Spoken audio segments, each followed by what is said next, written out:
एक छोटे से गांव में एक गरीब बूढ़ी माँ रहती थी। उसकी झोपड़ी की छत पर घास उगाई थी। दीवारें टेढ़ी मेढ़ी थीं, लेकिन उसका दिल अपने 3 बेटों के प्रेम से भरा हुआ था।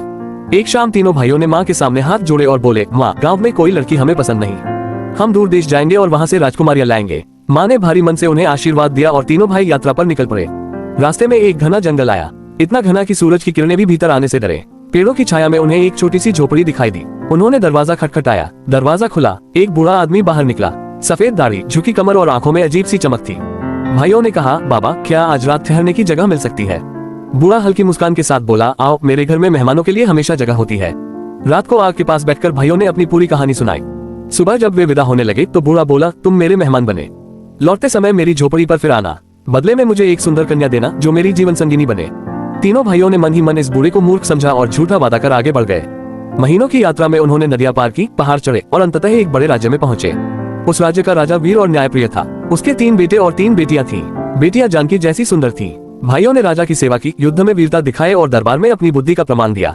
राजा प्रसन्न हुआ और बोला, तुम तीनों मेरे पुत्रों जैसे हो, मेरी बेटियों से विवाह कर लो। धूमधाम से विवाह हुआ। ढोल नगाड़े बजे, फूलों की वर्षा हुई, सोने चांदी की साड़ियां भेंट की गयी। तीनों भाई अपनी अपनी पत्नियों को लेकर घर की ओर चल पड़े। रास्ते में फिर वही घना जंगल आया और वही झोपड़ी। बूढ़ा दरवाजे पर खड़ा था, मानो प्रतीक्षा कर रहा हो। वह बोला, प्रभु की कृपा तुम पर हुई। 3 राजकुमारियां मिली। अब मेरी दुल्हन कहाँ है? भाइयों ने मुंह फेर लिया और बोले, बाबा, हम भूल गए। ये सुनते ही बूढ़े की आंखें लाल हो गईं। वह गरजा, वादा तोड़ा है तुमने। तेज हवा चली, बादल गरजे और देखते ही देखते 2 भाई और 2 राजकुमारियां पत्थर की मूर्तियां बन गईं। केवल छोटी राजकुमारी बची। बूढ़ा उसे अपनी झोपड़ी में ले गया। अब उसका जीवन झाड़ू लगाने, खाना बनाने और रोने में बीतने लगा। दिन भर आंसू और रात भर सपने। एक दिन बूढ़ा बहुत खुश था, जैसे जंगल में उसे कोई बड़ा शिकार मिला हो। राजकुमारी ने साहस करके पूछा, बाबा, आपने उन्हें पत्थर क्यों बना दिया? बूढ़ा बोला, क्योंकि मेरा दिल भी पत्थर का है।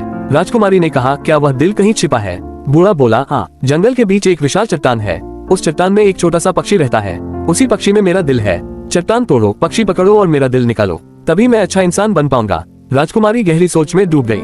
उधर गांव में वह बूढ़ी माँ अब और भी सफेद बालों वाली हो चुकी थी। भाइयों के जाने के बाद उसका एक छोटा बेटा जन्मा था जो अब 12 वर्ष का हो गया था। एक दिन उसने पूछा, माँ, क्या मेरे भी भाई बहन हैं? माँ रो पड़ी और उसने सारी कहानी सुना दी। लड़का बोला, माँ, मुझे तैयार करो, मैं अपने भाइयों और बहनों को वापस लाऊंगा। माँ ने आंसुओं से सनी रोटियां बांधी और बेटे को आशीर्वाद देकर विदा किया।